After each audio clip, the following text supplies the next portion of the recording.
Shit 90 shows taught me. Shit 90 Shows Taught Me was not filmed before a live studio audience. Are you ready to dress like Darth Vader for Halloween? Neither are we. Welcome back to Shit 90 Shows Taught Me. I'm Jess Sterling, here with my co-host, Sarah Humphrey. Sarah, how are you? Jess, I have this Darth Vader mask on. I can't take it off. I don't know what to do. I put my head in the freaking freezer for 30 minutes and nothing has changed. What's a girl to do? Vaseline, I think, is the answer. Ah, yes. Remember? Okay, this is like one of those pop culture times that stick out in my head. Do you remember when Tyra Banks had the Tyra Banks talk show? And she did the bit on the Oprah, you get a car, you get a car. And then it was just like everybody in the audience got Vaseline. No, she gave out Vaseline? Yeah, because she was like talking about like, I'm going to show you all my magical, like, stay young potion. Like, I'm going to, and then she was like, look under your seat. And it was like Vaseline. And she's like, you get Vaseline, you get Vaseline, you get Vaseline. How embarrassing. Because she's so rich to give out Vaseline. Like, girl, what are we doing? I mean, it was just, it was a time. And it was bedazzled. Yeah. Like, I don't know if just hers was bedazzled or everybody got bedazzled Vaseline. This is, you don't remember this. This is like, I remember the Tyra Banks talk show, yes, but I definitely didn't watch it. So if like, oh yeah, so I missed that. I thought you were going to talk about when she did the thing where she went undercover in a fat suit. Do you remember that? Of course I did. I do think that I probably watched like all of the Tyra Banks talk shows because I was such an America's Top Model girl. Like, you know how everybody is like, Sarah, like, how did you not watch Dawson's Creek, or how did you not? You were too busy watching America's Next Top Model. I watched a lot of America's Next Top Model because you're just in your head all day. You're like, gotta be on top, dude. Yeah, and Project Runway. Like, I was watching reality game shows, and that's why I didn't watch like Basketball Twins or all those other shows. So that's really fair. Listen, reality TV still is like a huge moment, but like, there's nothing like late 90s, early aughts reality television. Unhinged. It was a time. Yeah, I watched it all, really. Like, I watched. Did you watch the, oh my gosh, was it Surreal? What was it called? Where they put celebrities. Yes. Thank you. Where they put celebrities in a house. Of course I did, because that's me too. Especially because Adrian from season 1 of Top Model, the winner, met Peter Brady. Yes. And they fell in love. And Mike something or other, right? They got shows that spun off, and then I watched those. So yeah, it's really just like a through line, like America's Next Top Model to Surreal Life. I'm with you. I also watched Surreal Life and was obsessed with it. Honestly, I feel like I watched Surreal Life before I watched Big Brother, which it's like very similar. Like, there's a lot of shared DNA there. So that's funny. I watched Real World. Like, really, the very first Real World I ever watched was Real World New Orleans, and that was definitely a moment in time. I kind of watched Road Rules, and then originally now it's just called The Challenge. But because that was a combined show they did. Like, I never watched Road Rules, but I did. I remember watching The Challenge and then being like, oh, now I have to watch all these other shows because all these people come. I didn't watch The Challenge. Like, I don't care about challenges. It's kind of like when we do watch Survivor, Big Brother. I stop watching actively when the challenges are on. Because who cares? Like, the challenge was never, even though it's called The Challenge, like, yeah, it is about challenges, but honestly, it's mostly about the spicy drama that happens back at the house or when they go out to drink, which was like my favorite moments. But yeah, I don't know how we got on this. Oh, Darth Vader. What? I don't understand. Yeah. So we're talking season 4, episode 5 of Felicity, Boooz. This was such a disappointment in terms of it being a Halloween episode, I have to say. Like, we barely saw anybody in costume. Like, there was hardly any time spent at the actual Halloween party. Like, what the heck? Yeah, I really forgot when thinking back on this episode before I was about to podcast.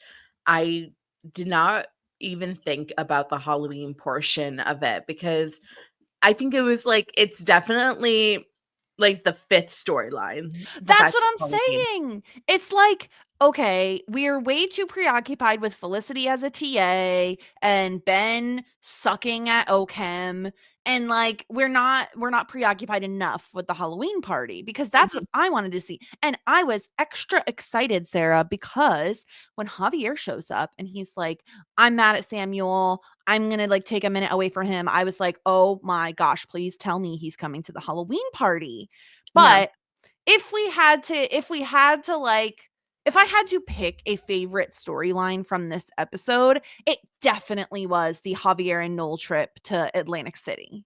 Yeah, to specifically see Lionel.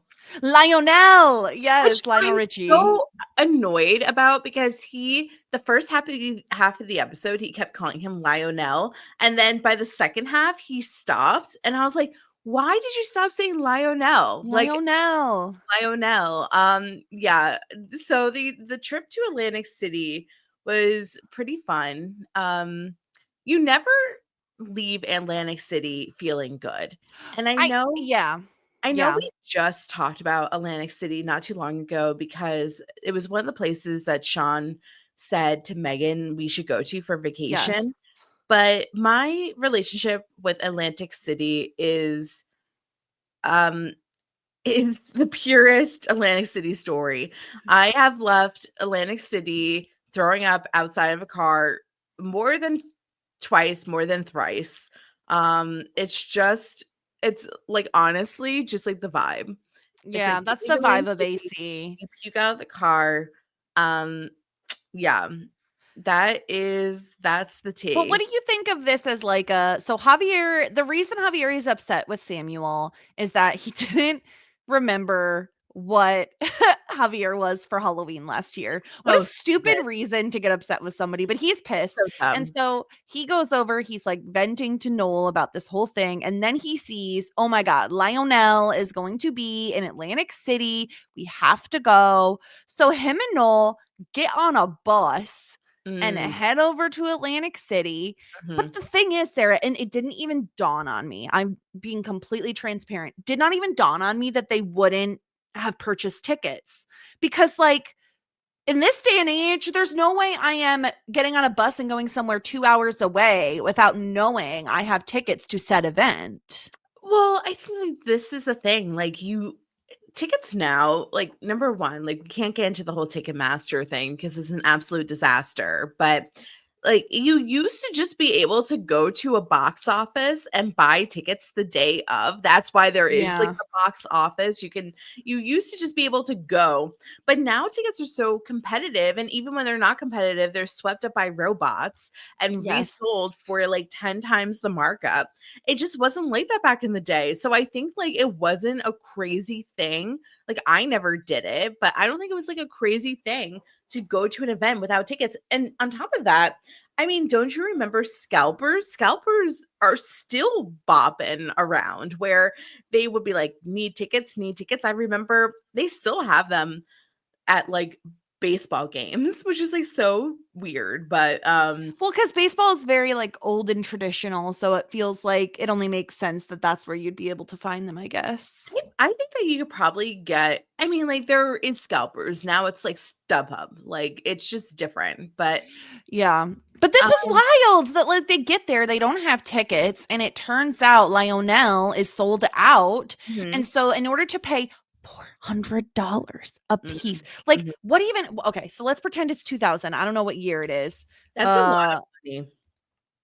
Now let's see. So $400 in 2000, this is a rough estimate of what year it is $737. A lot of money. So almost $800 per person to see Lionel Richie. Lionel. Okay, like to be honest with you, people bought Taylor Swift Era Tour tickets for a lot more. But I mean, okay, maybe let me think. Okay, so when was Lionel Richie like at the height of his powers? Because in my opinion, when I was thinking about Javier going to see him in concert, I was like, at this point, this is not, I don't think you can say like Taylor Swift, Lionel Richie, like we're not in similar levels of popularity when Javier is seeing Lionel that Richie. Is true. Like I would say that like Michael Jackson would be the equivalent in the 90s. That's fair. That's fair. Yeah, because I'm looking now and most of Lionel Richie's like hits were in like the 80s. So like he's more of like a oh, everyone goes to see Billy Joel. Like it's, you know what I mean? Like it's more that. So I was like, first of all, a little surprised that he was sold out. No offense to Lionel Richie, love him. But do you love him? Do you love him? I mean, I like a few of his songs. What songs? I honestly don't think that I could. The only thing I know about Lionel Richie is that he is Nicole Richie's father. That is like the most relevant thing that I know about Lionel and Sophia Richie, who is, you know, she's a little fashion diva in her own right. I mean, you definitely know, well, there's Dancing on the Ceiling. Do you know a Hello? Hello, is it me you're looking for? That's him. Okay, yeah. I can see it in your eyes. Okay, I know that song. There's Truly. Oh, he did Endless Love with Diana Ross. He's irrelevant to me. Okay. I'm just saying, like, obviously, and then All Night Long is like probably one of his biggest. All night long, all night, all night. But so yeah, I just think like the money was like crazy to me. And then the idea, go ahead. Who would you pay $700 to see? Like music, like no one. Like I really wouldn't. Like there's no one that I want to see that badly that I would pay that much money. I'm just not as much of a music lover. Is Journey still like truly your favorite musical artist?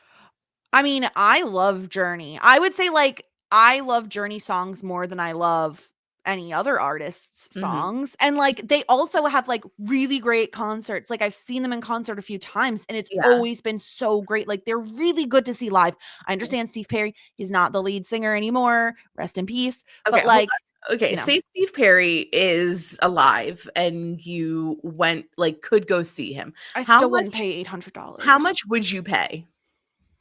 Okay, I guess the question also would be then like how good are my seats? Oh my god, I don't care. Like a respectable seat. I would pay like $150 or $200. That's the most you would pay? Yes. Okay. I'm not a music lover. Like I just can't express that enough. Like I don't love concerts. Like, because here's my explanation on like what the concerts I enjoy. The concerts I enjoy are concerts that are at like there's a place called Saratoga Performing Arts Center. Exactly your vibe. Okay, can I say it before you say it? Yes, of course. Lawn seats. Yes. Lawn seats where you can bring your own chair or blanket and you can lay out on it. Like you might even be able to bring your own drink or food. But you can go to like the concession and get like a cider or whatever the fuck you want to drink. 1000%. That's my vibe. I don't like stadium seating where you're like crunched in. I'm like too claustrophobic. There's too many people around me. Yeah. I want the option to stand or sit. I don't want to be like forced to do one or the other. I like the option and obviously SPAC is a little tricky depending on the concert, depending on all these other stuff you can or cannot sometimes bring in like a cooler or like drinks, food, snacks. But like make an evening of it. You know, you do a little bit of like tailgating before you go in, you like hang out. Usually we would bring dinner and like eat dinner outside so we could get at least decent parking before the concert. That's 100% my vibe. And it's way more geared towards a concert like Journey, where that is the vibe of the whole place. Over the summer, I went to a Earth, Wind, and Fire plus Chicago. Did they do September? Of course they did, yeah. Yes. And then it was exactly that. It was like lawn seats. Yeah. Yeah. What's your ideal? Because obviously you've seen Taylor Swift like a few times now, right? I want to say I saw Taylor Swift for I think it was $180, which was not an expensive. That's not bad. Where was it again? MSG? It was kind of high, but it was great seats. Yeah, it was no, it wasn't. It was at Giant Stadium. Okay, but that, I mean, okay, I will say that's not that bad. I don't think it's called Giant Stadium anymore. You were asking the wrong person. But I don't think that's that bad. I just like, No. what would be like, who would So be your person, you know? Yeah, I just spoke to Adam about this the other day because like Ariana Grande hasn't like toured in a while, and I really love her new album Eternal Sunshine. Like I think that like that whole album is very it's like essentially about it's about my life, about being in a long-term relationship where the person doesn't really appreciate you, and then you find somebody, and it's about like finding somebody that's like really, really great for you, but then also feeling the guilt that like you perceived to have moved on too quickly. However, like the relationship was dying for a while. Blah blah blah. So that really, so like to see her in concert, seeing some of those songs, I would love to see. And I was like throwing out a number because number one, okay, Adam, I don't know if everybody knows this. Adam is a frugal king. He keeps me on a very strict budget, and I am an ex-shopaholic. So I don't.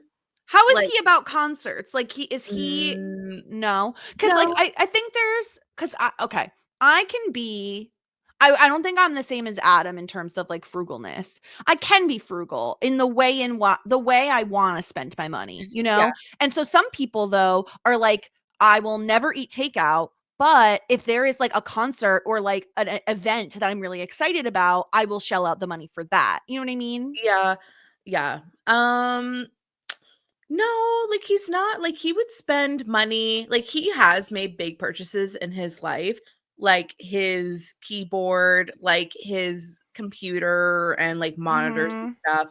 Like so he definitely spends money on like big things, but concerts not so much. So we were talking about Ariana Grande the other day, and I was like, look, like I don't know if she is going on tour, but if she does, I definitely want to go. And I think like basically I was like, I would spend, I don't even think I can get in it like this, but like I was like $250. Like I would very comfortably like spend that much money to go see her.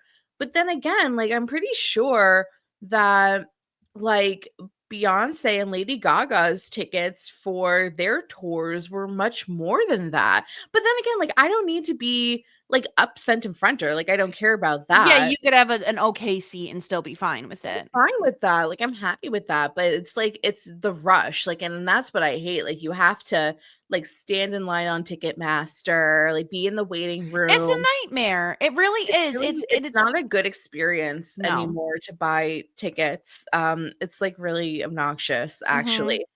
So much so that like I couldn't even be the one to buy the Taylor Swift tickets. I like basically I was like, I said to my friend Michelle, I was like, Michelle, like you have to do this for us. Take one for the team.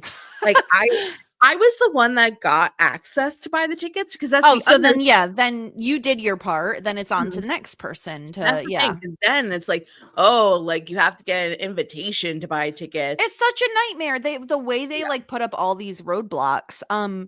But anyway, so they go to Lionel. Sorry, we're rambling. It's fine. This episode is whatever. So they end up going. They have to gamble because they need money to be able to purchase the Lionel tickets.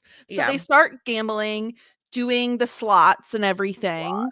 And eventually they do win money. But then like the next time we see them, it seems like, okay, then they lost it all, I guess.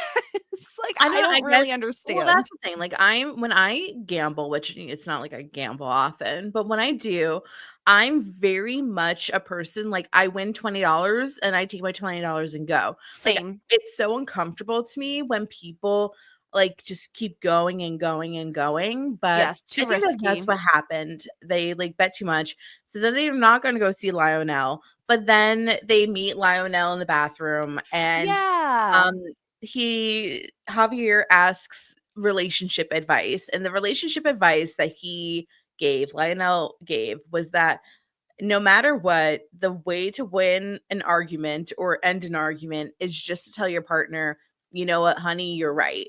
Which I don't think is necessarily terrible advice. It definitely like de-escalates the situation. But I think that it's very it's kind of like the saying happy life, happy wife. Yeah.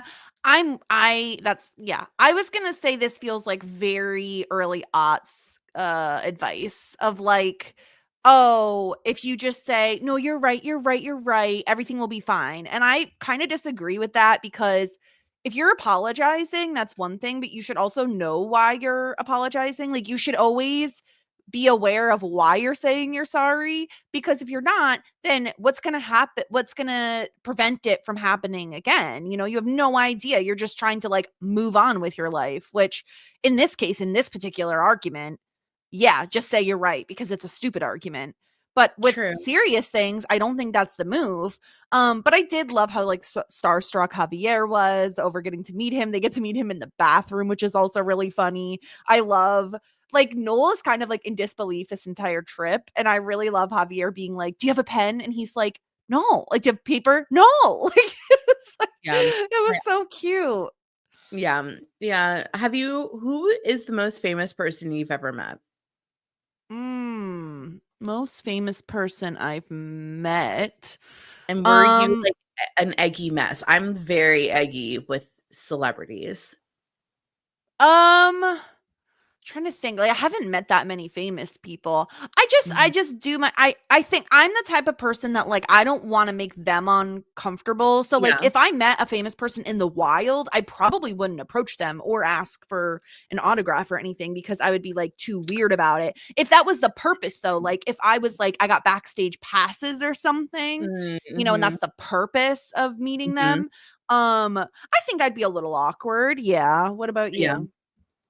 The most famous person I've ever met, I mean, like I've met a couple, like in the sports world, I met like Derek Jeter and like in the like Broadway world, I've met Kristen Chenoweth, like in the I met like Andy Cohen, I guess. Like those are famous people. Yeah. It was funny. Like I worked in New York for like nearly 9 years and I never once saw a famous person on the street. Oh, that's interesting. Yeah, I think like I just because I'm in my own zone. And you probably did walk by someone you just didn't notice or something. I worked across the street from the Wendy Williams show for a really long time. So like they definitely got celebrities, I would assume. And I like never even saw Wendy Williams. So that's kind of wild. Huh. I know. So anyway, yes, it was a cute storyline. It was just like a nothingness. I think it was like a way to get like Noel and Javier out on their own. Yeah, and I didn't mind that. Like I think these two play off of each other really well. I really enjoyed their dynamic. And I did like that eventually, like, you know, Javier's like, I'm just gonna call him. I'm just gonna call him. But then he gets a call from Samuel first. And he's like, oh, he's calling to apologize. And then they make up.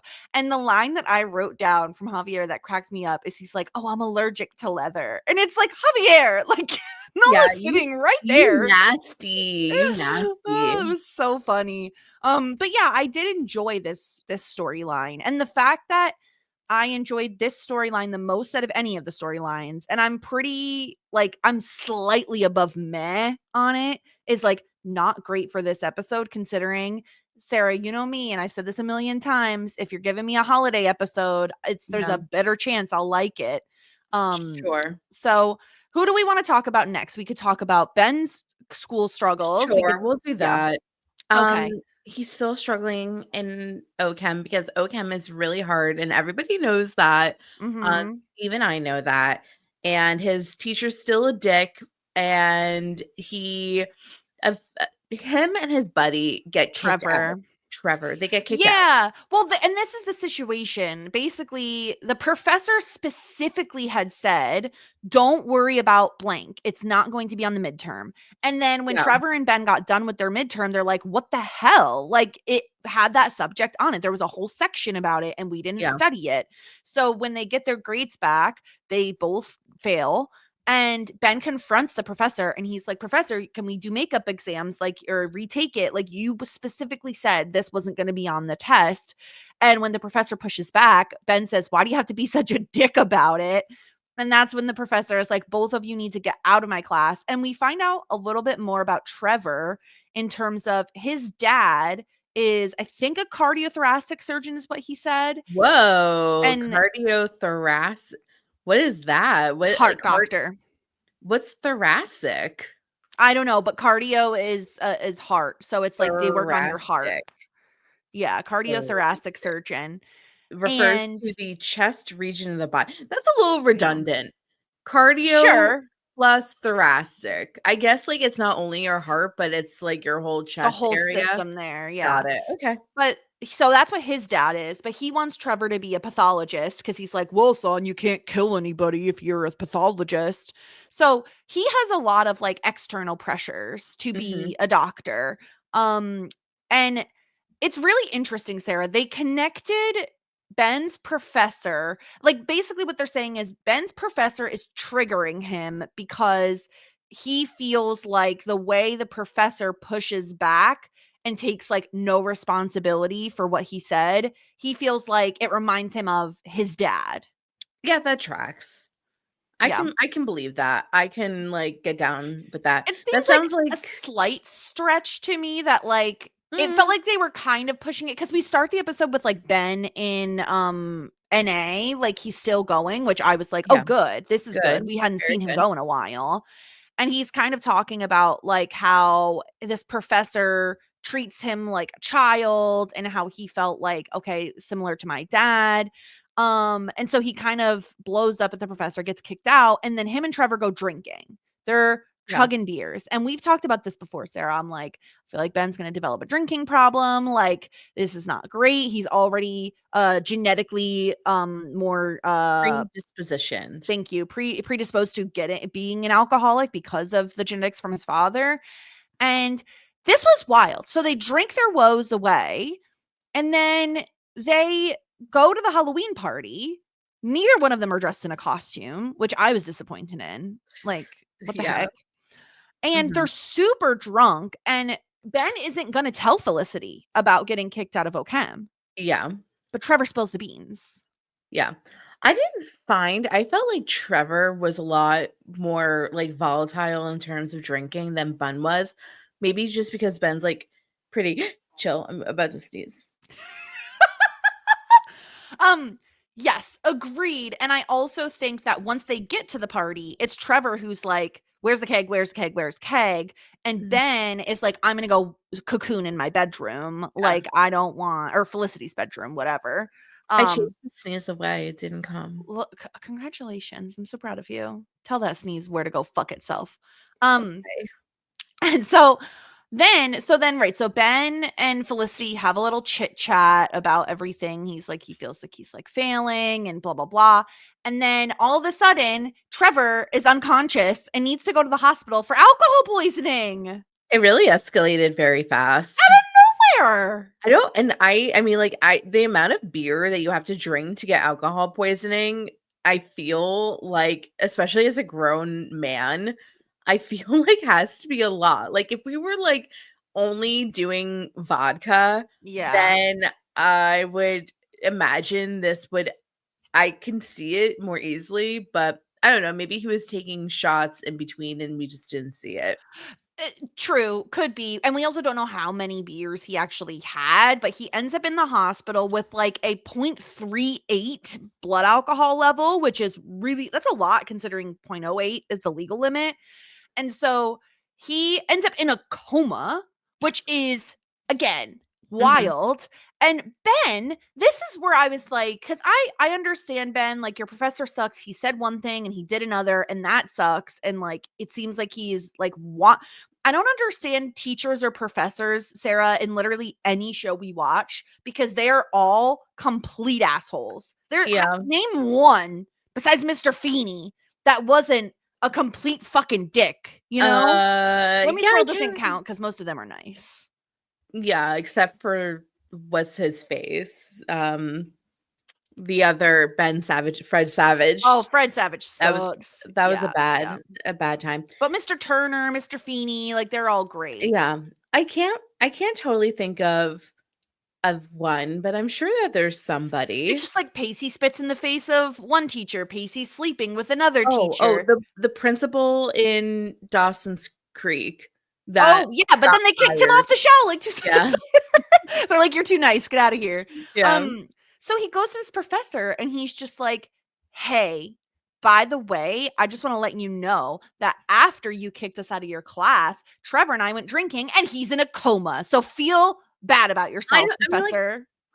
I know he does feel bad about himself, but honestly, like it is not the professor's fault that that's how he dealt with adversity. Thank you. I'm like, why is the professor responsible for your binge drinking? Like, and he does feel bad, like he does, so it works, but also it's just like, it is not on me that you took that and instead of doing something productive, went out drinking so heavily that you literally went into a coma. This is wild, because then the professor goes to see Trevor at the hospital, and while he's like waiting to be able to see him, he runs into Ben and he's like, oh, you know, maybe I could have been more helpful. Maybe I did say this was going to be on the test and it wasn't.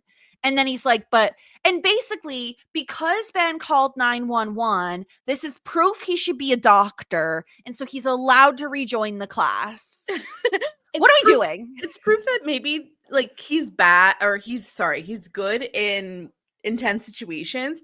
You know what he would be good as? An EMT. Exactly. Thank you. I was like, how is this proof he should be a doctor? And then on top of that, Sarah, not just that, but because in my head, I'm like, oh, so Ben is allowed back in the class. Okay, great. Then Ben goes to see Trevor and he's like, hey, bud, we're back, baby. We're still lab partners. And I was like, since when is Trevor allowed? He didn't call 911. How's he going to be a doctor? I guess like his ability to stay in a coma and not die for oh my God. So funny, is proof that he deserves to come back into the class. And so Ben says, like, because he's, again, we end the episode with him like in NA, and his whole thing is, oh, maybe it's not about the person who's like best at school, it's about the person who cares the most. And like, I know people who went to like got their doctorates, went to medical school. I simply don't think that's true. Like, I do think you have to care. I think you have to want it. You really, really do have to want it. Mm-hmm. But also to pass these classes, I do think you have to have some smarts to do it. You know what I mean? Yeah. Yeah. I think that there's, I mean, like it's the whole thing of like, do you have to work to be good at something, or are you naturally good at something? Yeah. And I definitely think that there's people that have to work 10 times harder than other people just based off of like natural abilities and talents. And those people that do work 10 times harder do arguably maybe care more, but maybe not. I mean, it's like a person by person basis. Yeah. I mean, it's like not a terrible point, but also I just like don't like Ben as a doctor just does not make sense to me. But also this is where we're at. So I guess I have to support him in his decisions. Yeah, it's whatever. Truly, like I just didn't understand how we got from A to B. Like all we did was reinforce what we already thought Ben felt at the beginning of the episode. Like we just went in a circle, basically. Mm-hmm. And I thought when Trevor came to the party, I was like, oh, are we going to get Trevor Elena stuff? Because we had said, oh, we felt like they had like chemistry. Chemistry. But no, there was no point in any of that. So, okay, that's what's up with Ben, I guess. Yeah, he's still in the dark about Felicity and Noel. I don't really think that we had much going on there. No, not in the Felicity No Ben department. No. So do you want to talk about Felicity's new TA stuff or the Megan and Sure. Sean debacle? No, we'll save Megan and Sean for last because, I mean, okay, so Felicity does have this TA position. She interviews for it, gets it right away. The professor is a little weird, is a little spacey, but as an art major, I too had a lot of like weird spacey teachers. We're talking like Professor Trelawney energy. Yes. Didn't she also like offer Felicity her scarf or something? Her scarf that was stolen. Yes, because she's a klepto. Yes. She read hundreds of them because she steals hundreds of them. So funny. Like, this storyline is also unhinged because the professor gives Felicity the TA position, which again is kind of strange considering she couldn't even get into this prestigious the other class or whatever that was program for art. I guess so, but also it's just like she's just a helper. But anyway, yeah. So she gets in, and then immediately on like the first day, her professor is caught shoplifting at Bloomingdale's and is not. And so a different teacher or someone else comes over and is like, "Hey, I know you're a TA, but can you run the next few classes?" Yeah. And Felicity says yes, even though she barely has any credentials and she's been working there for a day. But the issue is that her peers don't respect her because one of the guys was at the beauty pageant, and what are the chances of this? This is New York City. I don't know, pretty high. I suppose. So, and he kind of makes it very known. So then everybody in the class just doesn't respect her, or they're like, "You're a sellout," like What bullshit. And I mean, I get it. Like, I think you'd run into the same thing nowadays. Like, I don't think this has changed that much. I do think Felicity would still take heat for this, but also she needed scholarship money. Like, fuck off, all of you. And she's all sad and a little pathetic about it. She's wallowing. And Elena is a really great friend, and she does a little pep talk. She's like, don't apologize for who you are or what you've done. And I don't like that where she's like, own up to your mistakes. I'm like, I don't think the beauty pageant was a mistake. I agree with you. Yeah, like that's not a mistake, but like still, I like the advice generally speaking. Yeah. And so Felicity decides, well, I'm gonna show them. I'm gonna show up to class in my evening gown.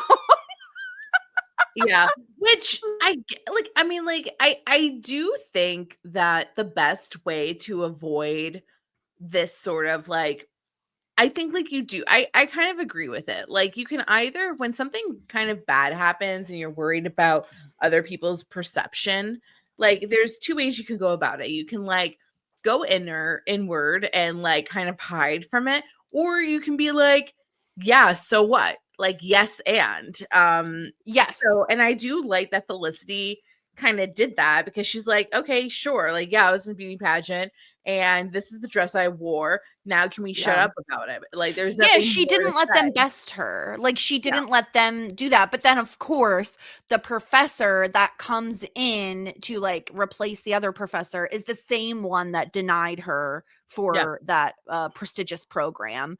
And he's like he's like looking at her. If I'm her, I'm like, yeah.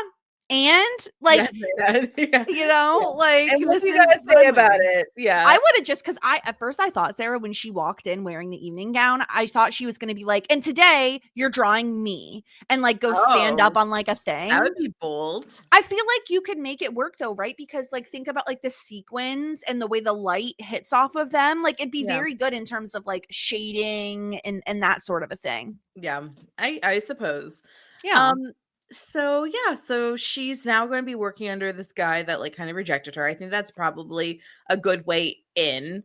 I agree completely. So, honestly, this is the best thing that ever happened to her because she now is working side by side with the professor, and she can show him you made a mistake in declining me and that she has more to offer. And I do think like there's some people just don't make good first impressions, you know? Yeah. So I think that's, and not that, he was looking at her artwork. It wasn't just about her personality, but I do think she has more to offer. And even if she's still not in that program, if she respects this guy as much as she does, which it seems like she respects him a lot, then he still has a lot he could teach her as a TA. Oh, She gets to learn absolutely. from him. Yeah, I think like Felicity being an art teacher is like a path that I can get on board with.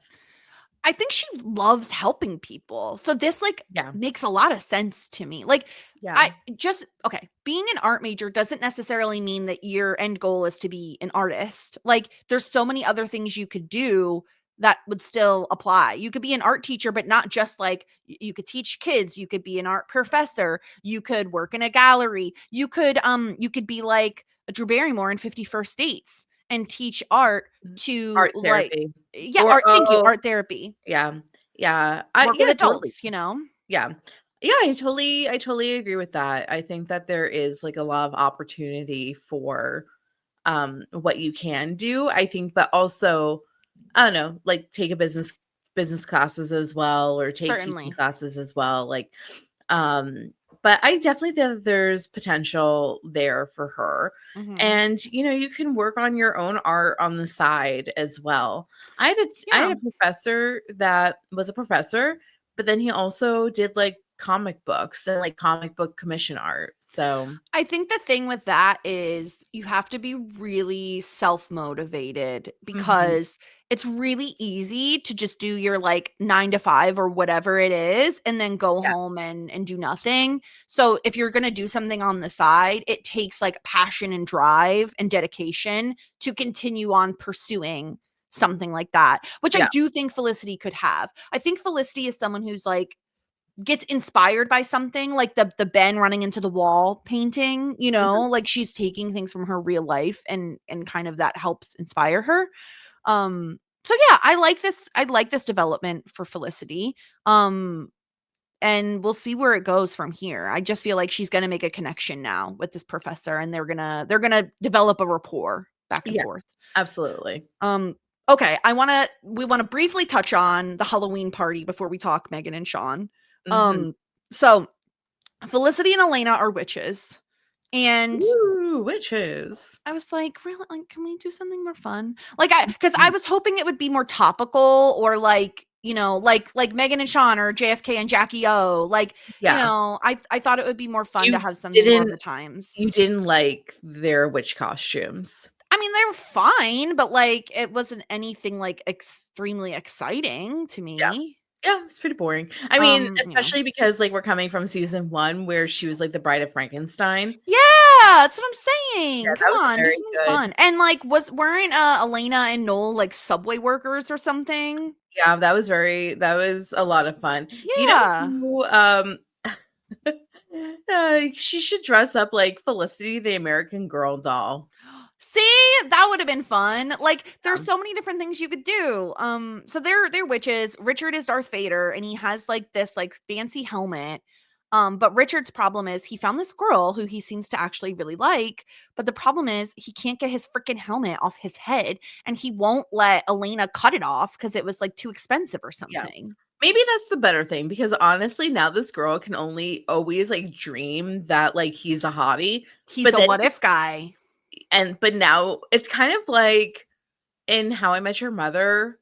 I was thinking the literal same thing where he can't. What was the girl dressed as? A pumpkin. Sexy pumpkin. That's right. Yeah. It's like she'll always be like a mystery. And every year in Halloween, like she can be Leia. Is that who she was? I don't know. She could be somebody, and then he can be Darth Vader, and then like they can have the only connect only on Halloween. Yeah. And yeah, like a lot of the episode is with Richard and Elena trying to get this Darth Vader helmet off of his head. Doesn't work, loses out on the girl. But like you said, I think the story is kind of better off that way. Because then every year you can just be on the lookout for one another. Well, mostly he's going to be looking out for her because she doesn't know what he looks like. He knows what he sounds like, I guess. But also, like, would you be disappointed if like Richard took off his helmet and it was Richard? A little bit. I suppose, but also like if you like Richard for his personality, then like maybe you do like what he looks like, True. Because like I don't know that I would like Richard's personality. So. No. Okay, let's get to the Megan and Sean of it all. let's start with the first thing we get from them in this episode. They're returning towels that were a wedding gift from Sean's uncle because Sean's uncle thought that Megan had changed her last name to be Sean's last name, and Megan did not. Okay. Well, this is interesting. So, we have two people on this podcast that are married, and one changed their last name and the other one did not. So, Megan, I think it makes a lot of sense that Megan decided to not change her last name. But I agree. Jessica Sterling, do you want to talk about why you chose to stay Jessica Sterling? Yeah, I think it ended up being a couple different reasons. I had always wasn't sure what I would do. For a long time, my plan was going to be my existing last name. I will shift it to be my middle name because I don't have emotional ties to my middle name. It's not a family name. It's really not, I'm not named after anybody, anything. And so I was going to make my last name my middle name and then take my husband's last name as my last name. Well, the problem is, and I don't know if this is state specific, I really couldn't tell you, but where I live in New York State, when you get married, it's free to just change your last name. Like you could just do that when you get married, when you get your marriage license. But if you want to change your middle name, it's like 20 times more work. Like you have to pay a bunch of money to do it, and it's a bunch more work.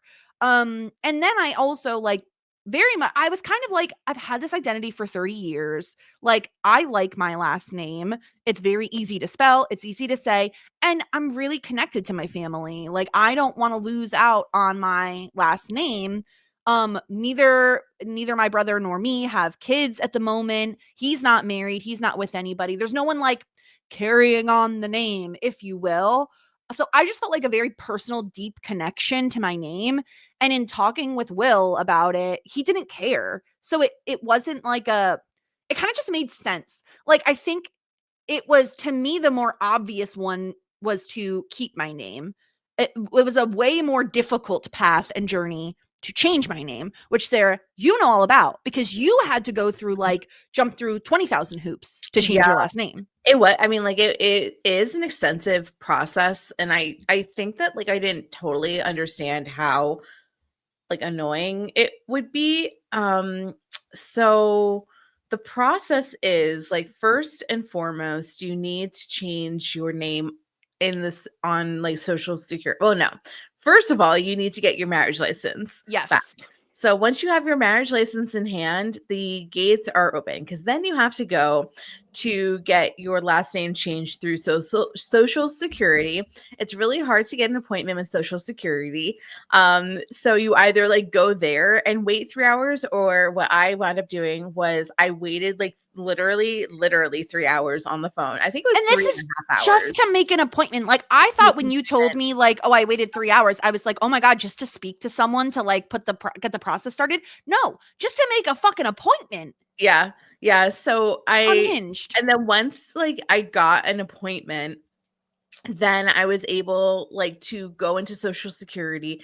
From there, it took I was in there for 5 minutes, but there was people waiting for hours and hours and hours. So I would suggest if you're going to change your last name, make the just spend 3 hours on the phone, just be in the comfort of your own home and whatever. Yeah. So then once you have your Social Security card, it comes in the mail a couple of a week or two later, then you can make an appointment with the DMV and change your license, and you can change it on your passport.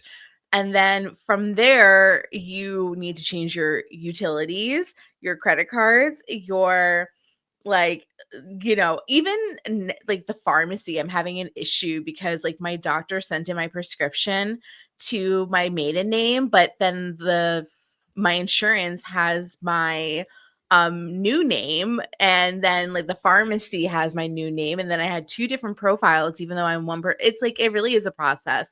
And I think the reason, number one, I've talked about this before, in my opinion, when you change your last name, it has to be an upgrade.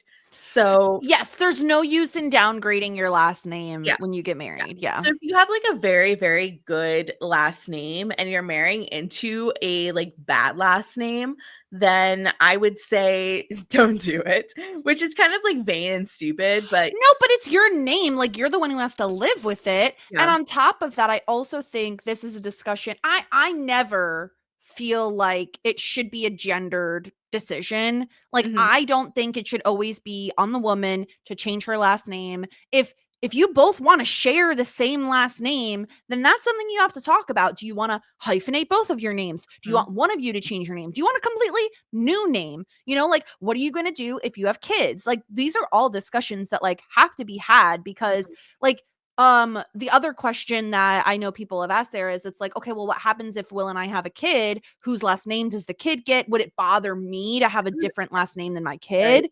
You know, all of Yeah. those things. And to that I say, if it really bothers me to have a different last name than my kid, I could change my last name whenever the hell I want. That's Like, very true. I could always do it later if I really felt a certain way about it. And so it's I won't be with Megan the entire episode, but I am with Megan here. I am with Megan here that I understand not wanting to keep the towels because they have the wrong last name, because Sarah, Mhm. I still get annoyed when and I've said this to you, when I Yeah. get mail and it's never Will's family is the thing. Which His is so family, weird. yeah, his family is so conscientious and they know my last name. Anytime we get mail, it always has his name, my name, both of the correct last names. My family That's cannot get it straight. They that's so never, weird. it's always Mr. and Mrs., my husband's last name. And it frustrates me to no end because one, they're my family, so they really should know. And Yeah. two, it just feels like a little offensive. And I got annoyed with Sean, where he was like, oh, why are you so annoyed? And it's like, well, wouldn't you be annoyed, Sean, if they gave you Yeah. Megan's last Like name? an identity type of thing.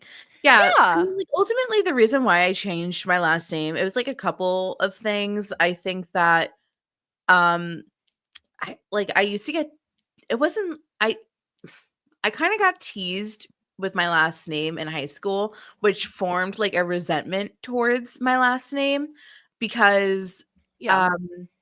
basically like a nickname was thrust upon me without my consent, and I was like known as Ferg in high school, and like I just like had like a weird relationship with it. So I Mhm. always wanted to change my last name because of that. I know that like I'm saying this and I think that we've talked about this before, and I think like I've said different things, but this is my truth. So so like that's one thing. And then also like I I just I mean Humphrey is like such a good last name, like honestly, in my opinion. I think some of it can I think it can be as simple as, I like the sound of this name more. Like, Yeah. your name is like a huge part of your identity. Yeah. So like, if you're not happy with it, you can change it. You Yeah. have the power to Yeah, do so. I take a lot of pride like like sharing Adam's last name, and like there's even more of like I think I've told this story earlier about Adam's father, who is like Yeah. technically his adopted father.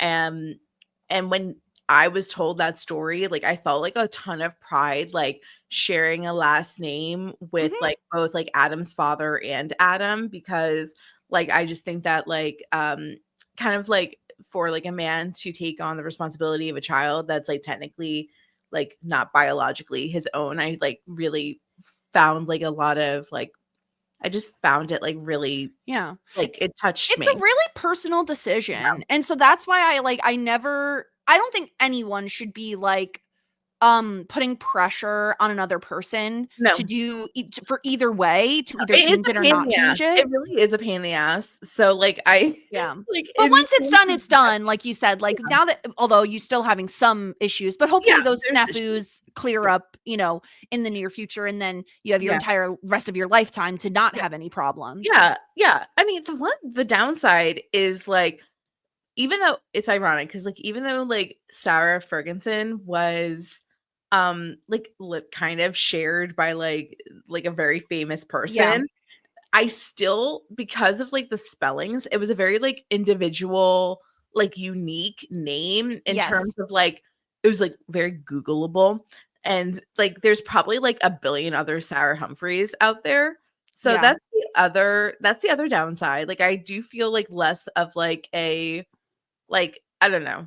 There's yes, less unique name for the sure. SEO of my name is not as good as my name is very common, so I'm with you on that. And I could have married into a less common name, and I didn't. Love your husband's name, but that's because once again, it's like kind of like he's not French. So why is it French sounding? Well, because his family, like there are like ways you could track it back to France. Got it. I love his last name. I think it's like I want my name to like make me sound fancy.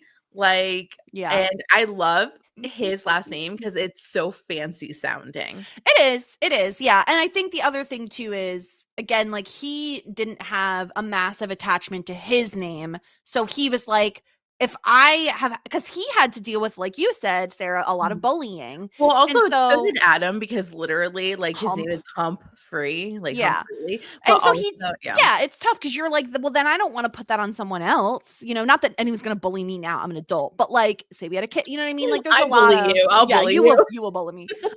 So this is like the very beginning of like the Sean and Megan disagreement, right? And while they're on like out in the road or out in the streets doing this, some rando lady comes up and snaps a photo of Megan and is like, oh my God, you're such an individual. I love your shirt. And basically what she did is she took a shirt and she took Sean's old tube socks and like made them into sleeves.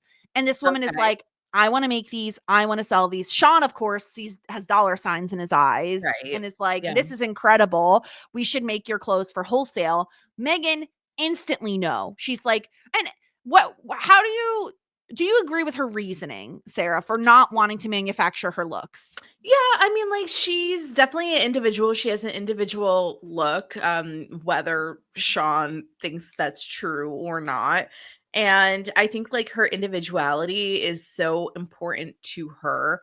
You know, we were talking about her name, we were talking about her looks, how she sees herself in the world. I think that it's also like very crafted because it's a huge departure from her parents.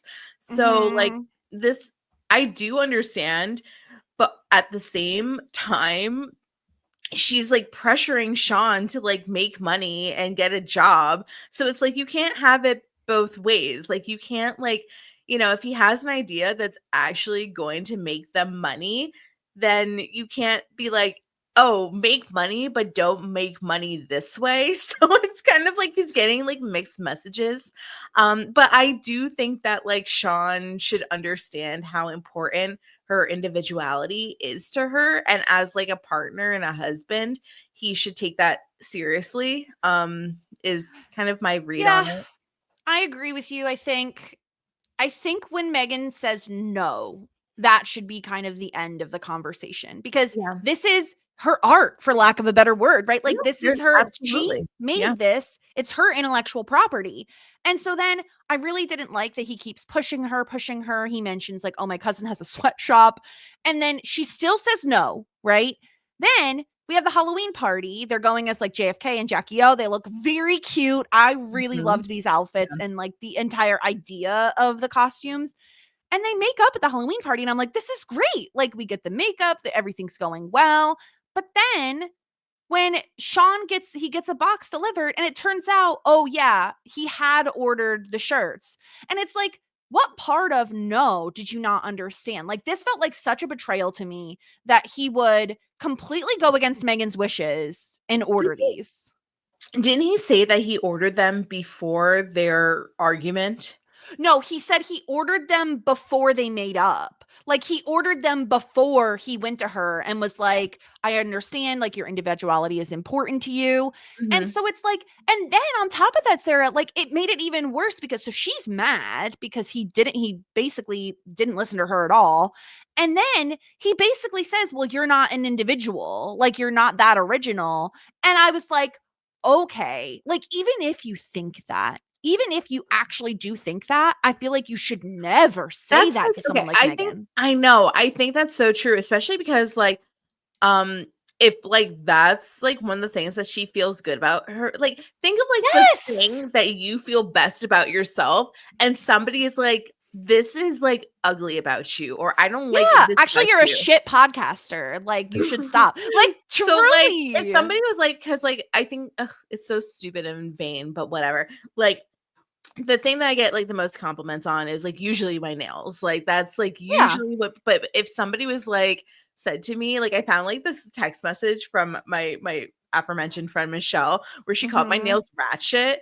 And, it's like that is like What so about your my cool. nails are ratchet, not yours. Good God. She said it like, at the time. This was with Janine, so this was like a while ago. Oh, She said we remember Janine. Everyone here remembers Janine. She said Michelle said my nails were too pointy and they looked ratchet.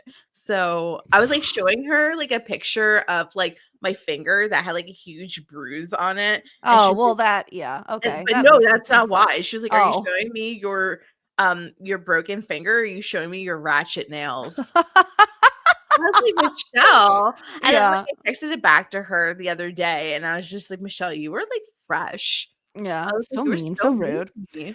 Yeah, I think it's just even if you think it, you don't say it because obviously Megan feels a lot of pride about how she styles herself. And I don't know. I kind of didn't like that then when Megan goes to class, these two women sit on either side of her and they're kind of dressed in a similar way to Megan. And this bothers her so much that she like wants to ditch all her clothing and start dressing like Jackie O, including the wig. That'd be And weird. and I was just like, okay, listen, if you want to change up your style, I think you should. But I Yeah. also don't, I guess, okay, I'm over 30 years old now. So I feel like, Sarah, we have lived long enough to see many different trends, right? We've seen low rise jeans, we've seen high rise jeans, skinny jeans, boot cut. Like we've seen it all. I feel like you should just, if you want to be someone that goes with the trends and that's like the thing you like doing, you should do it. But if you like a particular style and you feel good in that style, like for me, I like a fit and flare dress. I'm never going to like certain types of dresses because I personally don't like the way they look on me. And I think that's what it should be about. What do you feel comfortable in and what do you feel good in? Fuck the trends. Who cares? Like if that's what you want. So I was a little bit like, oh, this sucks because if Megan really liked the way she looked, just stick with it because eventually something else will come along. They're gonna, and they'll change. Yeah, and then like she might go back to that. I think it'll be so weird if we see her in the next few episodes dressing totally differently. Especially if she looks like Jackie O. Like, yeah, that was a little weird. Listen, the tweed like skirt suit whatever is fine, but like the wig was like very weird. I mean, I don't mind. A fascinator is kind of fun. If she wants to do like a hat or a fascinator, that's fun. I had a dream last night. It was so weird. I can't even say. But does it have to do with fascinators or hats? There were otherwise it's a weird segue. there were definitely hats. There was fascinators. I don't know how I got on this, but like there was some sort of and maybe it was from Felicity, watching Felicity. It was in your brain. Maybe, yeah. But and then the other thing I was confused on, Sarah, and maybe you were able to understand this when she's like ditching all her clothes, right? And because Sean was like the one who said that he thought she was super hot, dressed like Jackie O. Is she like then giving her clothes to him as like permission to manufacture them and sell them? I think so. Because it seemed like she like threw it all. She's like, you do whatever you want. And then he's like picking up things and looking at that. So is this going to be his moneymaker? Maybe the Sean has invented Hot Topic. Oh my God. Can you imagine? I am really the inventor and then intern Torrid because I think that they were sister companies. This all tracks. Yeah, that's really funny. Yeah, I invented Hot Topic. This is what year was Hot Topic made? Founded in 89. Oh. Hot Topic is basically my age. I guess that's hilarious. Yeah. So yeah, we'll see what ends up happening. And I get, because we do hear from Sean, like, I'm sorry, I'm feeling a lot of pressure, like from your dad and blah, blah, blah, to like get money. And my answer is, as has most of our listener feedback answer is, get a fucking job, Sean. Like, get a job. Truly. Like, no one wants to do like retail or food, food sales or whatever. No one wants to do that. But sometimes you got to do what you got to do. Yeah, he does need a job, sincerely. Oh, you know what else it could be too, Sarah? Like, what's that? I remember, this is going to sound like ridiculous. There was an episode of Big Bang Theory where Sheldon, who is like super, super smart, took a very menial job as like, he might have been like a busboy or like a waiter or something, because he found that doing menial tasks or like tasks that were kind of, you could turn your brain off when you're doing them. He was able to think very clearly and get really good ideas. Maybe if Sean gets a job like a bartender or something like that, that's a good idea. he could like think, or it could spark something in him of like, oh, we could use this at the bar to be like blah blah blah, you know? Yeah, that's like, I don't know, like sometimes I get ideas in my dreams. Or like a shower thought. Yeah, I'm a very vivid dreamer. And I do get ideas in the shower. That's a good idea. That's a good idea. Blah, blah, blah. Yeah.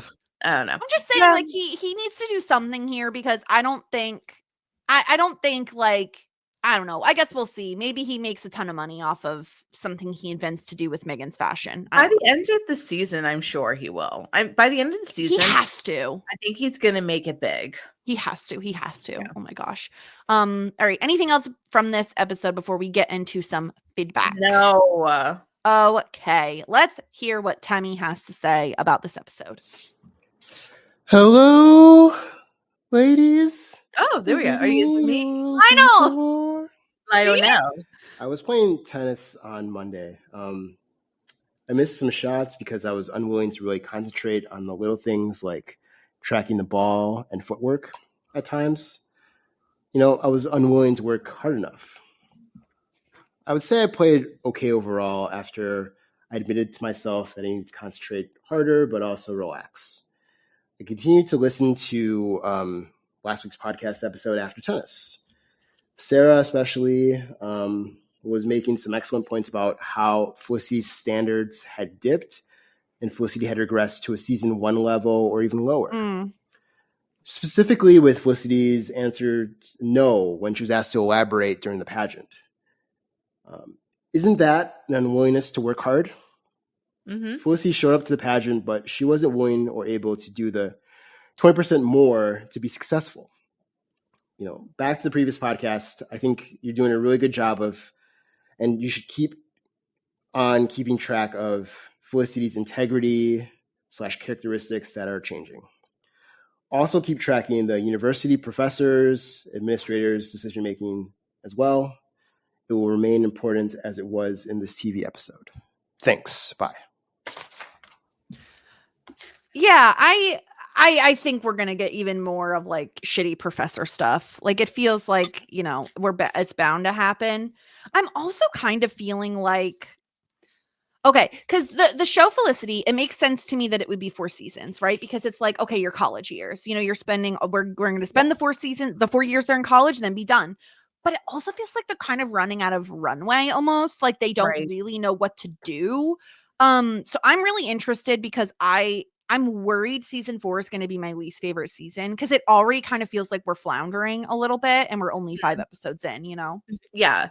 Yeah, totally. Especially as it goes back up to a 22 episode season. Is that right? Yes. It is. Yeah.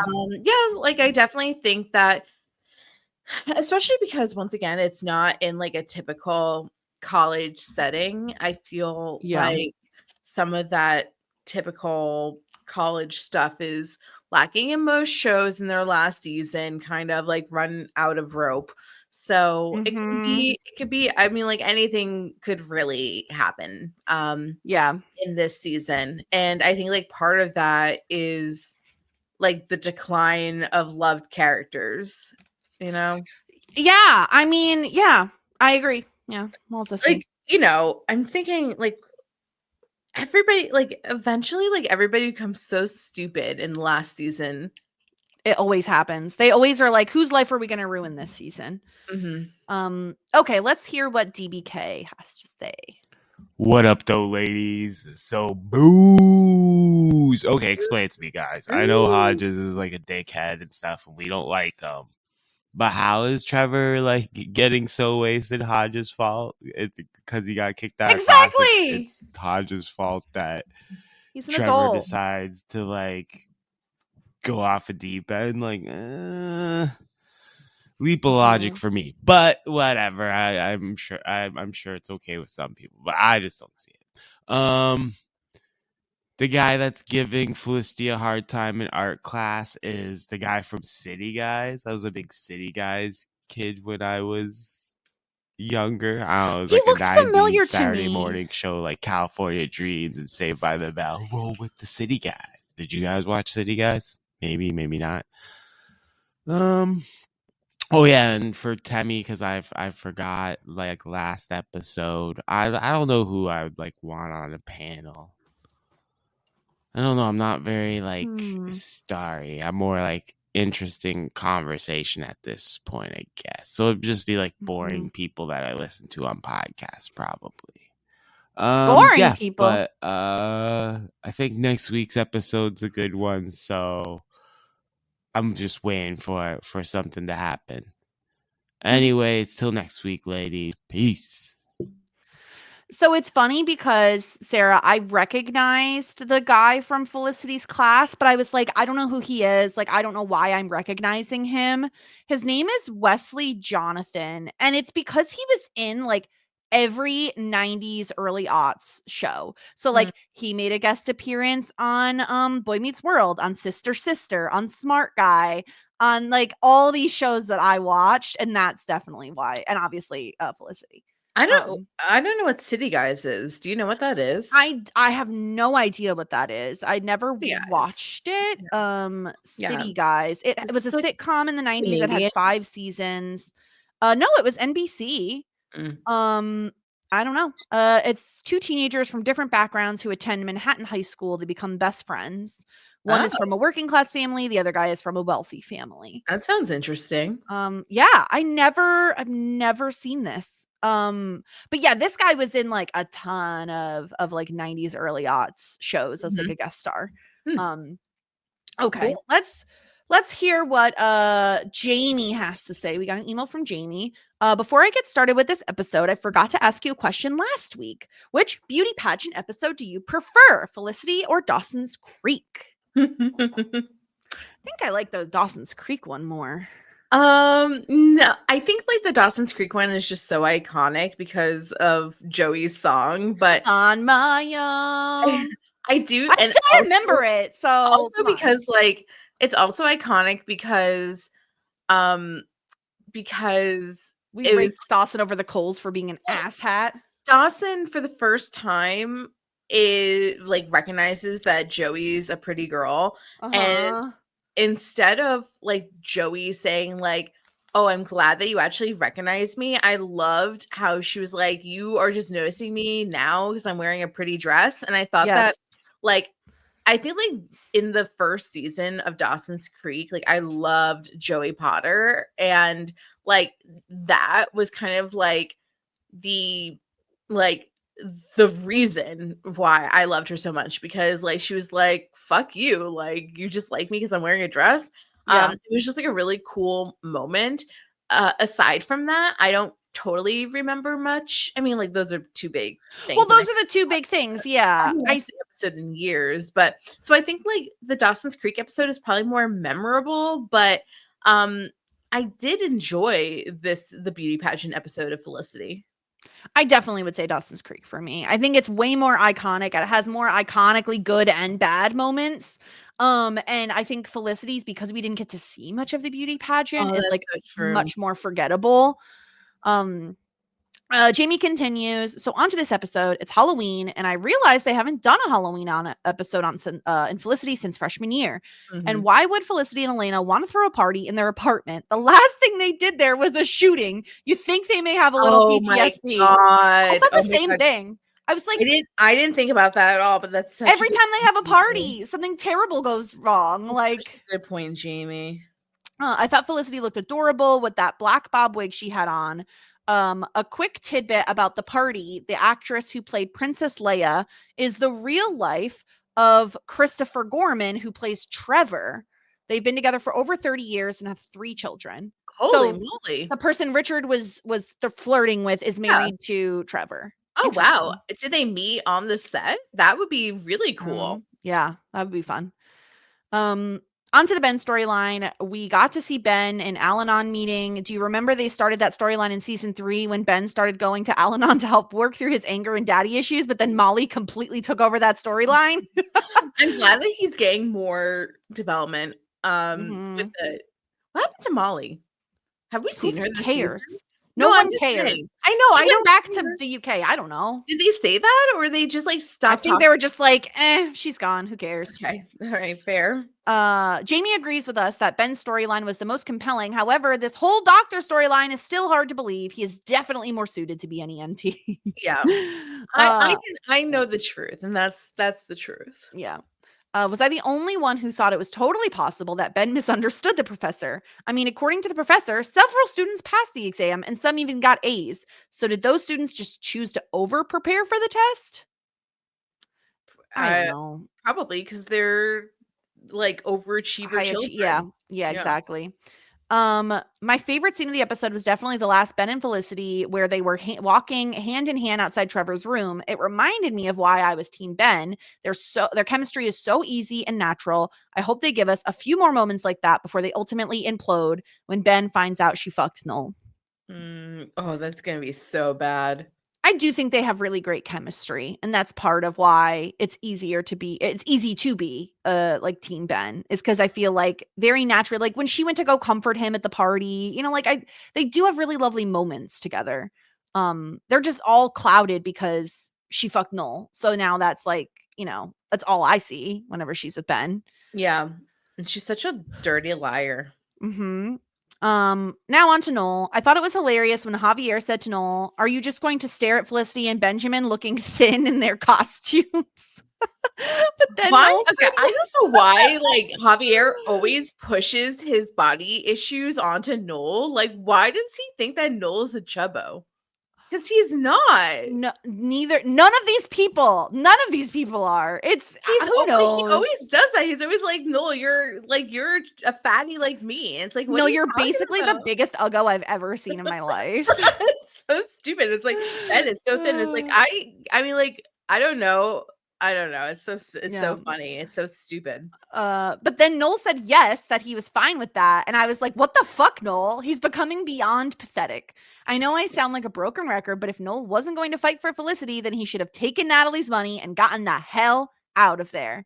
One final thing. Lionel Richie did not want to be in this episode. Who do you think did a better job? Lionel Richie or Monica in last week's episode? Oh, Monica, 1000%. Monica was like the star of the episode last week. Agree 1000%. Yeah. I loved her, and I would have been happy to see her like join the girl group. Like, fuck Molly. Yeah.